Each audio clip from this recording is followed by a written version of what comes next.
Games aren't always about graphics, but today we'll be talking about Unreal Engine 5, which is all about the graphics, making games more realistic. Hi guys, this is Mr.CanIplay, and today we'll be talking about 10 Unreal Engine 5 games. Now if you're yet to subscribe, then this is the time to do so.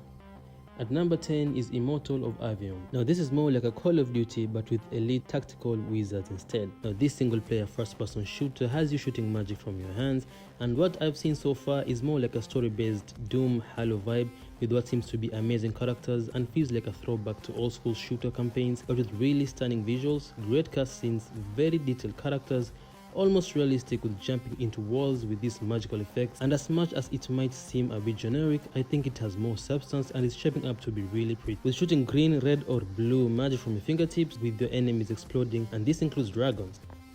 Anime Tokyo. Now from what I've seen, the level of details is amazing, even though it's still a work in progress. I think the developer is focused more on an anime world rather than a hyper-realistic one. The billboards, restaurant and such stuff are really detailed, having the realistic and anime style well blended. Now this is more pleasant for anime fans, even if the game won't have a lot of action going on. Just a beautiful city with good vibes is very appealing. I look forward to it.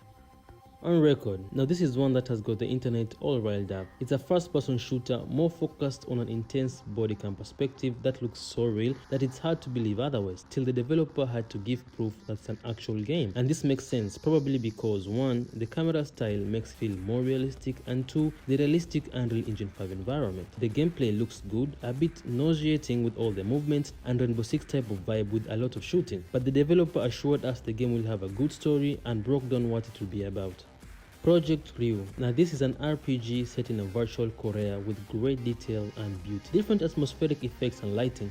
Now if you're looking for an insanely great graphics game, then this project is a hit. Unfortunately, a lot is not known except just a really good graphical game. Atlas Fallen. Now this is an open world third-person RPG with the main character being powerful and can wield magic. This game feels like a combination of Darksiders and Monster Hunt. You get to fight monsters, surf on sand, and has impressive movements throughout the gameplay. The battles are epic with shape-shifting weapons and different environments just to flex on the graphics and also not make it monotonous. Chrono Odyssey. Now if this game will be anything like the trailer, then it will be one great game graphics wise. There's detailed environments, massive buildings and meticulous little details like realistic horses, characters, fights and movement animations. I think this game is more style focused over substance, and the developers have really done well for an online RPG. The combat is amazing too, and I hope this game will do well. Project M, which is a presentation from the publishers where someone in the company recreated a version of themselves, talking about the story-based simulator with gorgeous cinematic story, and you make certain decisions with branching paths, cool fights and detailed apartments, hallway with great showdowns. It's all about how they can play with Unreal Engine 5.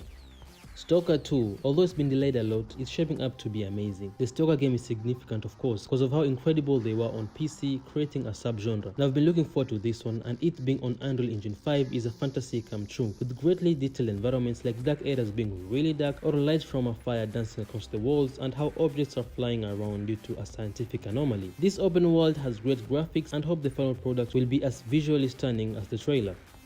Black Myth Wukong. Now this Souls-like RPG that we've seen a lot with great graphics, detailed environments and animations. From the characters' movements, snow effects to the bosses all seem realistic, which is kind of weird because they are monsters and we haven't seen anything like them before, but this game looks like it will be an amazing one with stunning visuals. I was hoping to get this game since the snippets look amazing, but it seems like it will be moved to 2024 and I'm happy with that. Let them take their time and get this right.